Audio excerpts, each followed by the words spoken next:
그래서 사실 이게 뭐 통계치지 사실 지금 그 직장 생활을 하더라도 50대 중후반 넘기기가 쉽지가 않죠. 그렇기 때문에 그 노후는 점점 빨리 다가오고 있고요. 일할 수 있는 시간은 적어지고 있습니다. 반대로 수명은 계속 길어지고 있죠. 그만큼 이 노후에 대한 준비는 뭐 100번 잔소리를 해도 뭐 지나침이 없어 보이기도 하는데요. 근데 중요한 것은 중요하고 중요하지만 반대로 준비를 하기는 상당히 좀 까다롭고 사실 이 자금 평균적으로 뭐 한 8억 정도가 있어야지 어느 정도는 꾸준하게 이 원리금으로 생활할 수 있다고 하는데 그 자금을 모으기도 쉽지가 않죠. 그렇기 때문에 이번 시간에는 이런 것들을 비과세를 통해서 최대한 세금을 절세를 하면서 어떻게 생활할 수 있는지에 대해서 한번 봐보겠습니다. 첫 번째로는 이제 비과세 상품들이 여러 가지가 있는데요. 첫 번째로는 이제 저축보험을 예를 들 수가 있어요. 저축보험. 우선 비과세는 대부분 이제 보험사 상품입니다. 왜냐하면 법률상에서 봤었을 때는 10년 이상의 장기 이제 보험에 대해서는 비과세로 간다라는 조항이 있죠.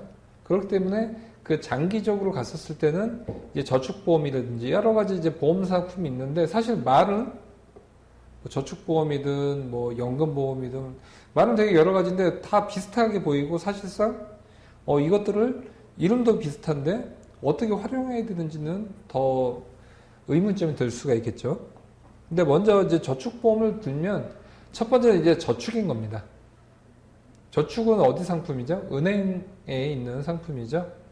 보험회사에 있는 저축은 저축보험이다라고 볼 수가 있습니다. 근데 차이점은 뭘까요? 그래서 은행 저축은 만기가 보통 얼마 정도 되죠? 보통 1년을 많이 하시고요. 길면 2년, 3년까지 될 수가 있겠죠. 이런 단기성의 투자라고 볼 수가 있는 겁니다. 서두에도 저번 시간에 말씀드렸지만 단기는 1년에서 3년, 중기는 보통 3년에서 한 7년 정도 보고 있고요. 7년 이상은 이제 장기 투자라고 볼 수가 있는데 저축, 은행에 있는 저축은 단기라고 볼 수가 있습니다. 근데 내가 이런 자금이 있죠.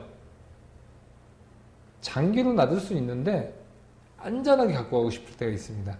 예를 들어서 나 10년, 20년 정도 넣을 수는 있는데 이거는 원금이 보장이 되고 예금자보가 되거나 아니면 원금이 보장이 될 수 있지만 대신에 투자는 하기 싫고 저축으로 갖고 싶다. 그러면 은행 예금 만기 1년짜리를 10년 동안 하면 됩니다. 1년 뒤에 또 적금을 또 들고요. 1년 뒤에 또 적금 들면 되지 않습니까? 실제로도 그렇게 하시는 분들이 많이 있고요. 근데 그렇게 썼을 때의 장단점이 뭘까요? 장점은 그냥 은행에서 계속 하니까 안전하게 갖고 갈 수 있는데 단점은 장기로 굴릴 수 있는 거를 단기로 갖고 가다 보니까 장기로 뒀었을 때의 메리트가 없다는 거죠. 흔히 그런 게 있잖아요. 뭘 렌탈을 하더라도 장기로 렌탈하면 싸게 주죠. 근데 단기로 빌렸을 때는 비싸지 않습니까? 그럼 그런 메리트를 놓치는 게 있는데 이것이 바로 금융상품에도 있다는 겁니다. 장기로 내 돈을 묶어둘 수 있으면 그만큼 메리트가 뭐냐?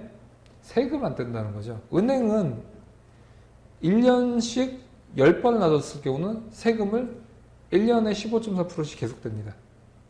근데 저축보험을 예를 들면 10년 놔두면 그동안의 이자는 한 푼도 세금을 내지 않아도 되는 거죠.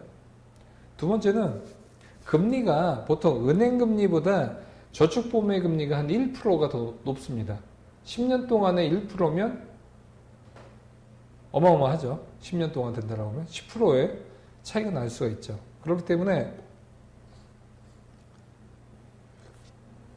저축보험은 어떤 자금을 주면 좋냐면 저축을 넣을 수 있는데 10년 이상 넣을 수 있는 자금을 저축보험은 넣으면 되고 장점은 비과세를 받을 수가 있다는 거죠.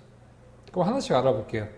우선 10년 이상 유지 시 이자는 전액당 전액 비과세 효과가 있고요. 대신에 목돈은 은행에다 넣을 때 목돈은 저축이 아니죠. 한 번 넣는 건 예금이죠. 마찬가지로 저축보험 같은 경우도 적립식으로 넣을 수가 있고요. 한 번에 넣는 게 있는데 한 번에 넣을 때는 한도가 있습니다. 2억 원까지밖에 넣을 수가 없고요. 적립식, 그러니까 매달 예를 들어서 매달 100만 원씩 넣는다고 해보십시오. 그러면 2억이 넘고 뭐 예를 들어서 매달 1000만 원씩 넣는다고 하면 1년만 넣어도 1억 2천이 되고 2년만 넣으면 2억 4천이고 10년 넣으면 뭐 예를 들어서 10억이 된다고 하면 10억 2천만 원 된다고 하면 2억이 넘어가죠. 하지만 적립식으로 했었을 때 한도는 없다. 이게 왜 한도를 넣었을까요? 목돈으로 넣었을 때. 사실 예전에 한도가 없었어요. 저축보험이. 그러다가 몇 년 전에 제가 이제 증권사에서 이제 그 VIP들 자산 관리를 할 때 그때 이 이슈가 있었는데 그 전에 수백억 원이 들어왔습니다. 저희 지점 내에서만 저축보험에. 왜냐? 곧 한도가 생길 수가 있으니까 돈을 딱히 넣을 데가 없는 거예요. 돈 많은 사람들이. 그렇다고 위험한 데 투자했자니 원금 손실 날 수도 있으니까 안전에 두려고 하는데 부자들 같은 경우는 세금 부분은 굉장히 신경을 많이 씁니다. 그런 것들을 잘 보고 배워야 될 필요성이 있어 보이는데 세금을 워낙 많이 내기 때문이죠. 우리나라도 누진세를 하고 있습니다. 부자들 또 소득이 많은 사람은 세금을 더 내고요. 소득이 적은 사람은 세금이 적습니다. 예를 들어 종합소득세를 보면 소득이 낮았을 때는 뭐 7%, 8%대에서 10몇 프로, 20몇 프로, 30몇 프로까지 올라가고 40%대까지 올라가는데 금융도 마찬가지죠. 이 소득이 1년에 2천만 원 넘어가면 이 40%대의 세금을 낼 수가 있는 겁니다. 그래서 예전에 수백억 원의 자금이 들어왔던 것. 특히 우리나라에서 보면 그때 잘 기억이 안 나지만 몇천억? 조 단위의 자금이 들어오지 않았나 그 기억이 나는데요. 그만큼 예전에 한도가 없었을 때는 이렇게 저축보험이 많이 들어왔었습니다. 근데 지금은 이제 한도가 있고요. 대신에 적립식은 한도가 없다라는 점.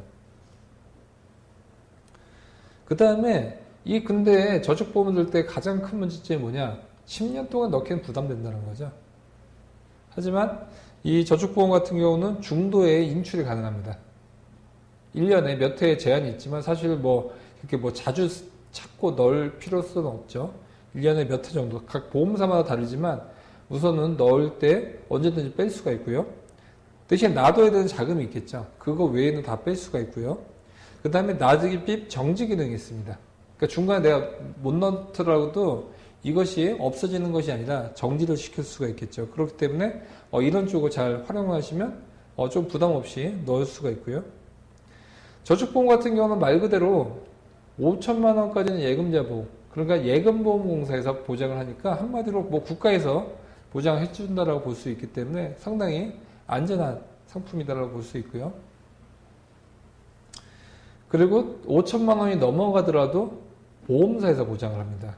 근데 보험사 만약 파산했었을 때는 어떻게 될까요? 못 받을 가능성도 있겠죠. 그렇기 때문에 그 보험사마다의 그 신용등급이 굉장히 중요하다고 볼 수 있고요. 보통 보험사가 삼성생명 같은 그런 대형사들의 신용등급이 트리플 A 등급입니다. 가장 좋은 등급이다라고 볼 수 있고요. 이제 중형 보험사들 같은 경우가 더블 A 등급이죠. 그렇기 때문에 사실상 보험회사들의 신용등급은 상당히 좋다라고 볼 수는 있습니다. 그런데 한 가지 유념해야 될 건 일본에서 저금리 기조가 계속되면서 보험사들이 줄도산하는 사태가 있었습니다. 근데 우리나라가 지금 어떻게 되고 있죠? 저금리화가 되고 있죠. 보험사가 왜 금리가 떨어지면 안 좋을까요? 왜냐하면 보험사가 지급하기로 한 금리는 높은 수준에 책정이 되어 있는데 금리가 계속 떨어지면 이 금리에 맞춰주려다 보니까 보험사에서 돈이 없어지는 거예요. 금융사도 내가 갖고 있는 돈이 다 바닥이 나면 부도가 날 수가 있습니다. 그렇기 때문에 넣을 때는 보험사들의 이제 책임준비금 아니면 현재 갖고 있는 자금이 얼마나 안정되게 갖고 있는지 거기에 대해서도 상당히 중요한 보험사 선택의 중요한 선택의 요소라고 볼 수가 있습니다. 그 다음에 이제 여기에 넣을 수 있는 적합한 사람들을 볼 수가 있는데요. 첫 번째로는 성향이 보수적인 성향의 사람들이 중요하다고 볼 수가 있습니다. 왜냐하면 내가 원금 보장이 되는 상품이 좋다라고 하면 당연히 저축보험이 맞다라고 볼 수 있는데요. 대신에 이와 반대로 투자를 내가 좋아하고 높은 금리를 선호하는 사람이 있습니다. 조금은 원금 보장이 안 된다고 하더라도 높은 금리를 선호하는 사람은 여기 넣었을 때는 중간에 해지할 수가 있겠죠. 하지만 해지하면 은행 예금을 해지하거나 은행 적금을 해지했을 때는 리스크는 원래 주기로 했던 이자를 못 받을 수가 있는 겁니다. 그러니까 중간 해지했을 때는 이자는 거의 없다라고 볼 수 있는데 저축보험은 손실을 날 수가 있어요. 왜일까요? 원금 보장형 상품도 보험사 상품은 중간 해지를 하면 보험사는 초기에 수수료를 굉장히 많이 뗍니다. 그렇기 때문에 초기에 내가 가입하고 몇 달 있다 찾으면 원금의 일부분밖에 못 건집니다. 그렇기 때문에 내가 이 저축보험이나 이런 오늘 다룰 은퇴형 비과세 상품을 들어간다라고 할 때는 중간에 찾을 생각이 있으면 절대 하면 안 됩니다. 왜냐하면 중간에 수수료 때문에 손실 보고 나올 수가 있다는 거. 그러니까 제일 중요한 포인트, 원금 보장형 상품이지만 중간 해지할 때는 원금을 다 못 받을 수가 있다는 거죠. 그래서 우선 첫 번째 보수적인 성향이 중요하다고 볼 수 있고요. 두 번째는 40대 이후의 노후 대비 시에 적절하다. 이것은 무엇이냐? 20, 30대는 노후 때까지의 투자할 수 있는 기간이 거의 30년이 가까이 됩니다. 그럼 30년 동안에 예금자보 그리고 금리가 낮은 상품에 넣을 필요가 있을까요? 물론 그럴 수도 있겠지만 그것은 아까 얘기했다시피 보수적인 성향일 때 중요한 거고요. 그것이 아니라 20, 30대는 보통은 이제 주식형의 투자를 해야지 좋을 수가 있겠죠. 왜냐하면 장기적으로는 금리형 상품보다는 장기율도 놔둔다라고 하면 주식형이 더 좋아질 수가 있겠죠. 근데 40대 이후로 넘어가서 그때 늦깎이 노후 준비를 한다라고 보면 여기서 손실이 났었을 때는 돌이킬 수가 없겠죠. 특히 제가 제일 안타까운 사연을 보면 노후 때 노후 자금 갖고 은퇴 자금 갖고 또 퇴직금 갖고 주식 투자하시는 분들 같은 경우는 굉장히 안타까운 경우가 많았어요. 왜냐하면 그 사람들한테 그것을 잃었을 때는 더 이상 돈을 벌 수 있는 수단이 없는데 그때 리스크 있는 상품에 투자를 하면 상당히 부담 요인이 될 수 있겠죠. 그렇기 때문에 40대 이후 때는 사실 주식형 상품보다는 이렇게 저축보험 같은 예금성 상품에 들어가는 게 적당하다고 볼 수가 있겠죠. 그 다음을 보면 이제 종합과세 대상자. 아까도 얘기했죠. 똑같은 절세 효과, 똑같은 저축보험에 들어가더라도 종합과세 해당자는 40%의 절세 효과가 있고요. 누진세가 낮은 사람들은 10%대의 절세 효과밖에 없습니다. 그렇기 때문에 40%대의 종합과세 해당자라고 하면 반드시 이것은 상당히 큰 절세 효과가 있다고 볼 수 있습니다. 그 다음에 아까도 얘기했다시피 예금금리보다 1%대 이상의 금리가 높다는 점 상당히 메리트가 있다고 볼 수 있고요. 그 다음에 이제 이것이 이제 처음에 가입할 때도 중요하겠지만 나중에 이 모은 자금을 어떻게 내가 노후에 활용하는지가 더 중요할 수가 있는데 만기에는 저축보험은 일시에 찾을 수도 있고요. 아니면 내가 필요할 때마다 찾을 수도 있고요. 세 번째는 연금식으로 전환을 해서 매달 일정 부분을 받을 수가 있는 겁니다. 이런 부분을 내가 노후 때 나의 스케줄에 맞춰서 받을 수가 있는 거겠죠. 예를 들어서 내가 여유자금이 있다라고 보면 그것을 안 찾아도 상관이 없습니다. 근데 만기가 되면 저축보험 찾아야겠죠. 그럴 때는 첫 번째로서는 내가 이게 생활비로 쓴다라고 하면 매달 일정 부분을 놔두고 찾을 수가 있겠죠. 그러면 남은 돈이 있겠죠. 예를 들어서 저축보험을 만기 때 3억이 됐다. 그리고 내가 매달 찾을 수 있는 자금은 100만 원씩 찾고 싶다라고 보면 나머지 100만 원을 뺀 2억 9,900만 원은 이자가 붙겠죠. 지나면 지날수록 이자가 계속 붙기 때문에 그렇게 끌고 갈 수가 있겠죠. 왜냐하면 나중에 이자가 붙더라도 예를 들어서 30년 뒤를 예상을 해보십시오. 만약 저금리 기조가 더 심해져서 금리가 0.5%밖에 되지가 않는다라고 하면 찾더라도 넣을 데가 마땅히 없을 겁니다. 그러면 보험사 금리가 그때도 1%가 더 높다라고 하면 1.5%의 금리를 받을 수가 있겠죠. 거기다가 여기 안에 있는 보험사, 저축보험 안에 있으면 금리, 그 세금이 없겠죠. 그러면 굳이 찾을 필요가 없는 거죠. 그렇기 때문에 그 당시에 만약에 세율은 더 올라갈 가능성이 크고 금리는 떨어질 가능성이 크죠. 그러면 돈을 굳이 찾지 말고 거기 안에 최대한 오래 두는 것이 유리할 수도 있기 때문에 그런 경제 상황이 온다라고 하면 차라리 저 같으면 최대한 늦게 찾고요. 매달 생활비 쪽으로 일부를 자동이체로 받을 수가 있고 나머지는 그냥 보험사에 놔두는 것이 유리할 수가 있겠죠. 여기서 보면 이제 저축보험의 비과세 전략인데요. 이때부터 이제 납입 기간이죠, 이거는. 매달 예를 들어서 내 저축보험에 100만 원씩 넣었다고 하면 계속 올라가는 겁니다. 근데 이 기울기가 바뀝니다. 왜 바뀔까요? 저축보험의 금리는 시중금리에 따라서 움직입니다. 한국은행에서 기준금리 올리면 저축보험의 금리도 올라가고요. 한국은행에서 기준금리 낮추면 저축보험 금리가 떨어집니다. 그렇기 때문에 이 기울기가 금리가 좋으면 올라갈 수도 있고요. 생각보다 낮아질 수도 있는 거죠.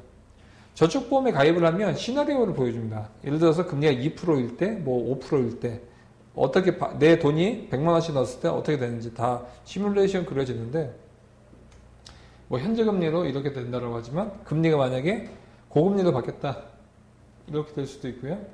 금리가 낮다라고 하면 이렇게 될 수도 있습니다. 그러면 은퇴 시점까지는 최대한 이제 모으는 거겠죠. 저축성 보험으로.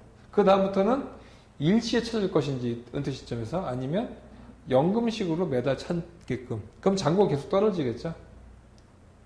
그리고 남는 돈이 있다라고 보면 이것이 뭐 상속 비용이라든지 아니면 그 이제 자녀들한테 넘겨준다라든지 아니면 장래 비용으로 갈 수가 있고요.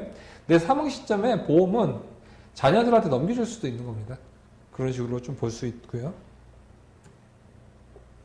저축보험을 들 때 반드시 알아야 될 부분이 있는데요. 첫 번째는 5천만 원까지 예금자보가 된다는 거. 그러면 저축보험이 이제 금리가 붙어서 6천만, 7천만 원이 되면 어떻게 될까요? 5천만 원은 예금자보가 되고요. 나머지 1천만 원, 2천만 원은 예금자보는 되지 않습니다. 그렇기 때문에 보험사가 만약에 도산을 했었을 경우는 사실은 못 받을 가능성도 있다는 것도 유념하시길 바라겠고요. 대신에 실무상으로 보면 보험사가 이제 막대하게 뭐 어떤 경기 변동을 타지 않으면 사실 부도나기 쉽지 않겠죠. 아까도 얘기했다시피 신용등급이 굉장히 높게 돼 있죠. 하지만 일본의 사례처럼 점진적으로 저금리가 계속되면 분명히 체력이 약한 보험사는 리스크가 있을 수도 있다는 점 좀 유념하시기 바라겠고요. 또한 이런 것도 있죠.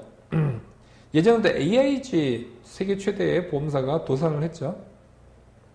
그리고 AIA라는 생명으로 바뀌었는데 그때 당시에도 이제 보험을 가입을 했는데 웬만해서 생명보험이나 이런 인간의 그런 생명을 담보한 보험들 같은 경우는 이제 인수를 해주죠. 없어지는 것이 아니라 다른 보험사에서 인수를 하는데 그때 이런 것들 다 인수를 만약에 한다라고 하면 잘 풀릴 수도 있지만 인수자가 만약에 없다라고 보면 거기에 대한 자금이 중에 못 받을 수도 있겠죠. 그렇기 때문에 이것이 뭐 전부 다 뭐 도산을 한다고 해서 전부 못 받는 것도 아니고 도산을 한다고 해서 누가 인수를 해주면 이것이 잘 풀릴 가능성도 있는 거죠.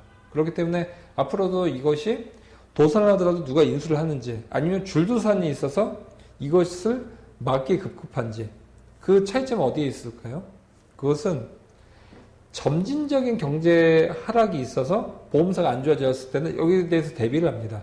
그러면 체력이 약한 몇 개의 보험사만 도산을 했을 경우는 잘 이것들을 사회적인 비용으로 잘 건져낼 수 있는데 예를 들어서 금융위기 같은 경우가 터졌을 때는 줄도산을 하겠죠. 예전에도 IMF 때 은행들 같은 경우가 줄도산을 했었죠. 그때 인수를 잘 됐었을 때 잘 넘어갈 수도 있지만 그렇지 않을 경우는 못 받을 수도 있겠죠. 그런 부분이 저축은행 사태도 있었죠.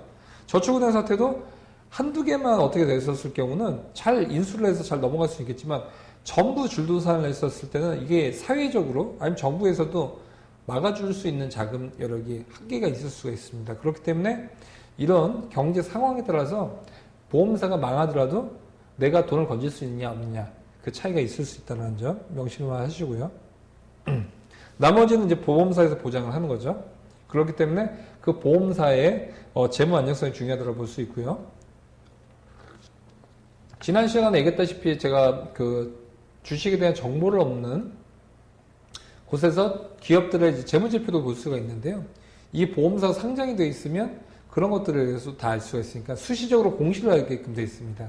그래서 상장되어 있는 보험사들에 들어가는 것도 한 가지 방법이 될 수가 있겠죠. 왜냐하면 비상장은 상장회사처럼 수시로 공시를 할 의무는 없습니다. 하지만 상장기업은 뭐 실적이나 발표를 계속해야 되기 때문에 이렇게 내가 큰 돈을 보험사에 넣는다라고 하면 기왕이면 상장보험사에 넣는 것도 하나의 방법이다라고 볼 수 있고요.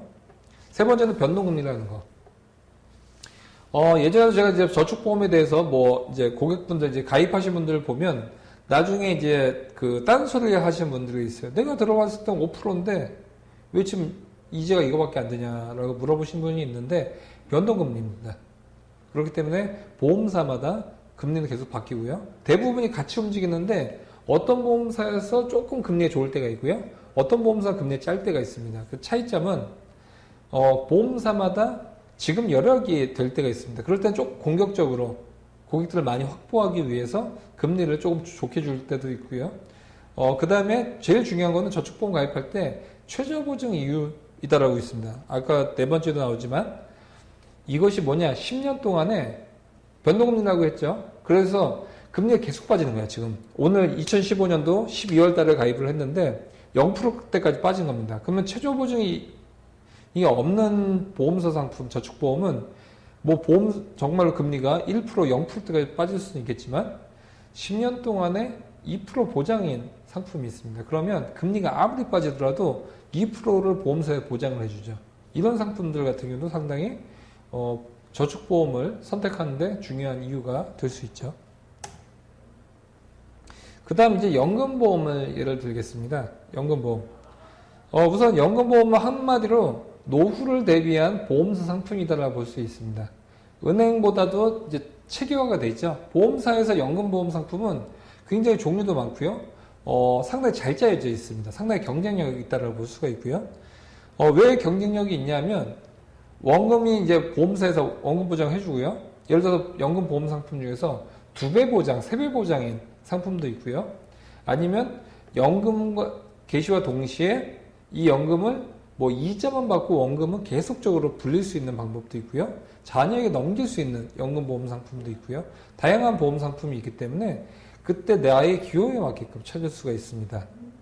좀 자세히 한번 봐볼게요.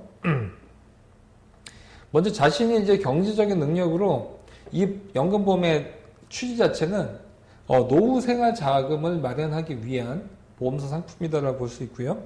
종신연금형이 있습니다. 이거는 피보험자가 생존기간 동안에 평생 지급이 되죠. 그렇기 때문에 좋은 경우는 뭐냐? 오래 살 경우, 뭐 100살, 120살 살 경우는 내가 넣었던 금액보다 훨씬 더 많은 금액을 받을 수 있죠. 그렇기 때문에 내가 조금 오래 살 것 같다. 그럴 경우는 이제 종신연금형이 좋을 수가 있고요. 이제 확정연금형은 그런 거 필요 없고 내 연금 지급 기간을 확정해서 지급이 되는 거죠. 예를 들어서 내가 이제 매달 뭐 넣는 게 30만 원씩 넣었다. 보면 이제 예정된 이제 기간 이후에는 내가 연금 전환을 할 수가 있는데 60세부터 난 20년 동안에 받을 거다라고 딱 세팅이 돼 있으면 그때만 받고 끝나게끔 돼 있는 상품도 있고요.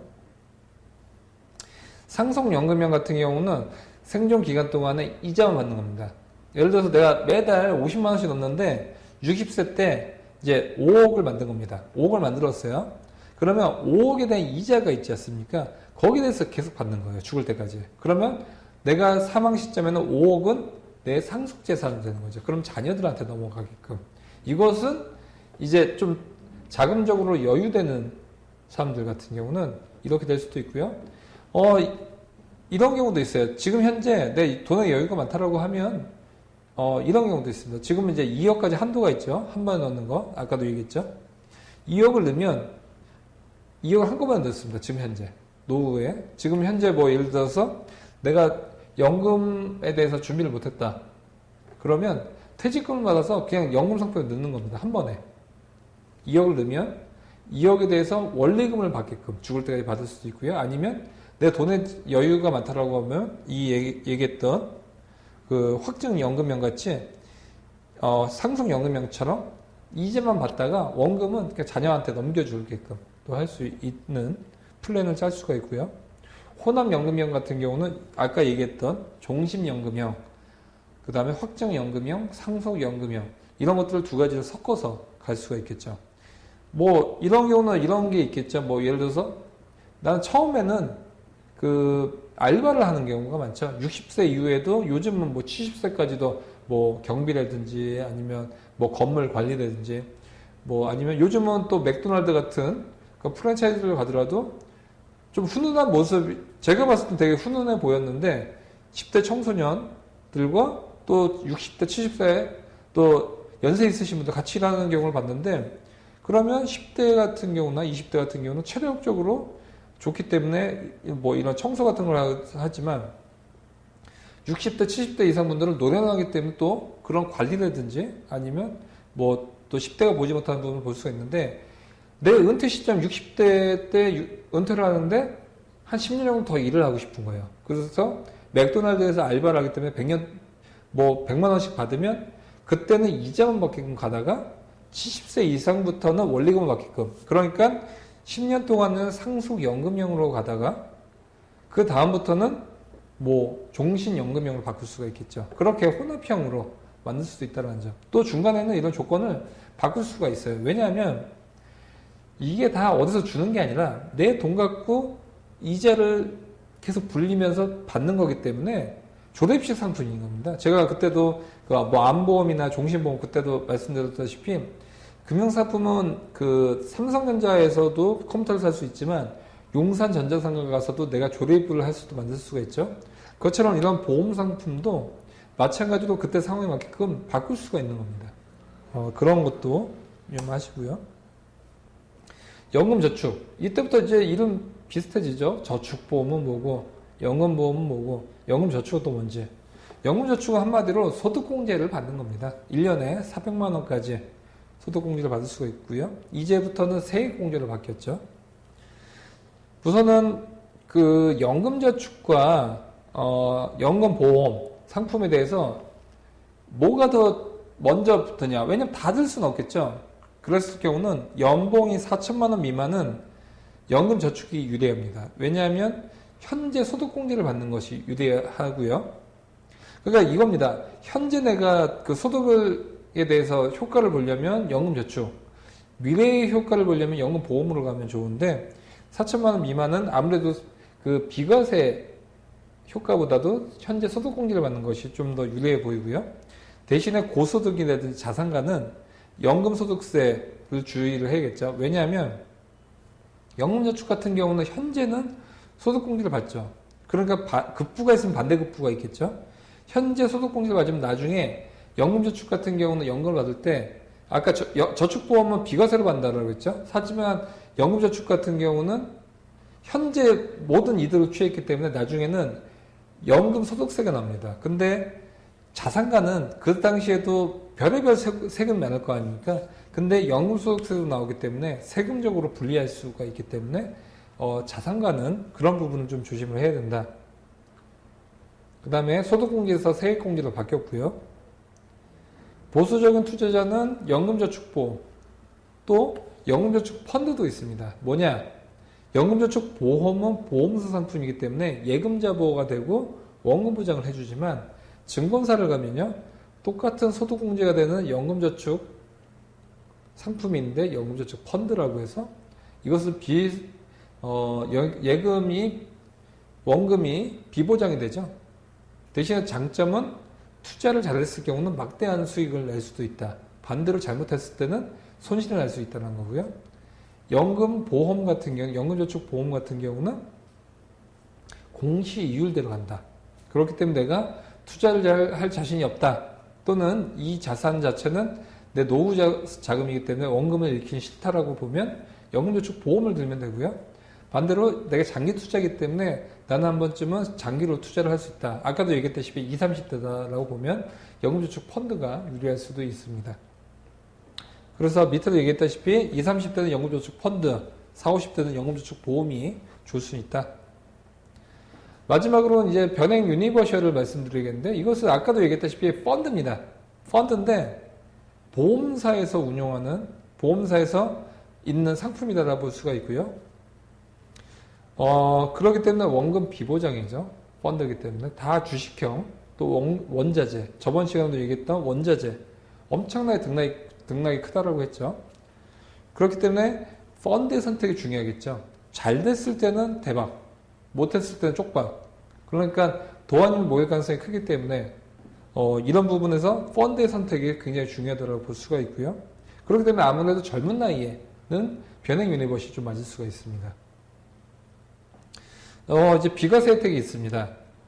재밌는 거는 변액 유니버셜 안에 넣는데 펀드가 여러 가지가 있어요. 보험사 홈페이지를 가면 뭐 국내 주식형도 있고 해외 주식형도 있고요.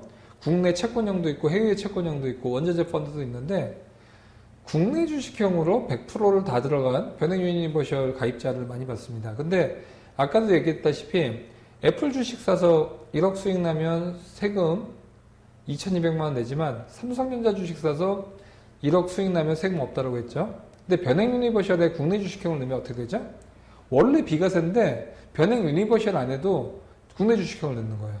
비과세 효과를 얻으려고 했는데 그러면 세금을 낼 거를 여기에는 넣어서 비과세를 받아야 되는데 어차피 세금 안 낼 걸 여기 안에 넣는 경우가 굉장히 많이 있습니다.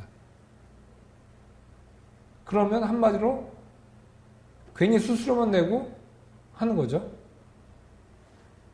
왜냐하면 변액 유니버셜 아까도 얘기했던 보험 상품은 전부 수수료가 셉니다. 대신 장기적으로 갖고 왔었을 때는 수수료 이상의 비과세 효과라든지 아니면 10년 이후가 지나면 운용 수수료가 많이 다운이 되기 때문에 그런 부분에서 경쟁력이 있다라고 했고 10년 이내에 깰 것 같으면 아예 하지 말라고 했죠.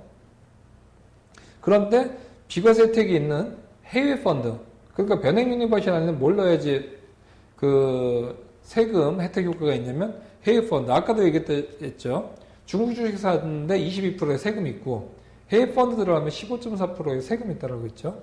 그렇기 때문에 여기 안에는 주로는 해외 펀드라든지 아니면 채권 국내도 채권은 이자를 떼죠. 그렇기 때문에 채권형을 넣어야지 비과세 혜택 효과가 크다라고 볼 수 있습니다. 그 다음에는 이제 최저 보증 이율이 있는 경영이 있는 상품. 이것은 뭐 변액 유니버셜 안에서도 이제 예금성을 들어갔었을 때 얘기고요. 또 변액 유니버셜 안에서 이런 것도 있어요. MMF형이나 그런 것들도 있습니다. 이런 것들은 뭐냐? 언제든지 뺄 수 있는 그런 CMA 같은 자금인데 그것도 하나로 변액 유니버셜 안에 넣을 수가 있겠죠. 예를 들어서 이런 거죠. 주식형으로 내가 넣었다가 주식이 빠질 것 같은 거예요. 그러면 이 펀드를 빼고 변액 유니버셜 펀드를 언제든지 변경을 할 수가 있는데 주식형을 팔고 MMF형이나 국공채형으로 산 겁니다. 그러면 주가가 폭락을 하더라도 원금이 지켜지겠죠. 그 다음에 주가가 쌀 때 이 MMF형이나 국채형으로 샀던 거를 팔고 다시 주식형으로 싸게 살 수가 있는 거죠. 변액 유니버셜은 이런 그 경제 상황에 맞게끔 펀드를 언제든지 바꿀 수가 있고요. 펀드의 종류가 원금 비보장되는 것도 있지만 이렇게 그 MMF형이나 국공채형처럼 원금이 어느 정도 보장이 되는 그런 펀드도 있습니다. 그렇기 때문에 예전 시간에도 말씀드렸다시피 펀드 종류가 많은 변액 유니버셜이 아무래도 유리할 수가 있겠죠. 변액 유니버셜의 비과세 전략인데요. 똑같이 아까 저축보험처럼 최대한 늘리는 게 중요합니다. 근데 이 등락폭이 아까 그 저축보험처럼 이렇게 대부분이 여기 뭐 밴드 안에 있는 게 아니라 운용을 하는 사람들 정말 이렇게 천장을 뚫고 올라갈 수도 있고요. 운용 잘못하는 사람도 진짜 미미할 수도 있겠죠. 그렇기 때문에 변액 유니버셜은 제일 중요한 것은 최대한 늘릴 수 있게끔. 하지만 장기적으로 간다라고 보면 금리형보다도 주식형이나 투자형이 좋을 수가 있겠죠. 그렇기 때문에 전략은 펀드 선택을 통한 최대의 수익을 내는 것이 가장 중요한 전략이다라고 볼 수 있고요. 은퇴 시점에는 목돈을 이것은 이제 제가 이제 생각한 전략인데요. 전부 채권형으로 바뀌어라. 그러면 그 당시의 금리 때에서는 채권이 좋기 때문에 또 채권형을 바꾸고 비과세 효과가 있죠. 채권도. 바꾸고요. 여기서 언제든지 중도 인출. 변행 유니버셜 저축보험 다 중도 인출 기능이 있습니다. 그렇기 때문에 내가 필요할 때 중도 인출한다든지 아니면 이것을 보험사에 얘기를 해서 매달 그 자동이체를 거는 거죠. 그렇게 해서 나한테 노후로 대비를 한다든지 아니면 연금 전환 기능이 있다라고 하면 연금으로 전환해서 매달 뭐 10억까지 모았으면 매달 150만 원씩 중도 인출 받아서 노후 때 쓰는 거죠. 볼 수 있고 남는 돈은 상속을 한다든지 장래 비용으로 쓸 수 있는 거겠죠. 네, 이번 시간에는 변행 유니버셜 등 노후 때 어떻게 하면 비과세로 보낼 수 있는지에 대해서 알아봤고요. 또 다음 시간에 또 뵙도록 하겠습니다. 감사합니다.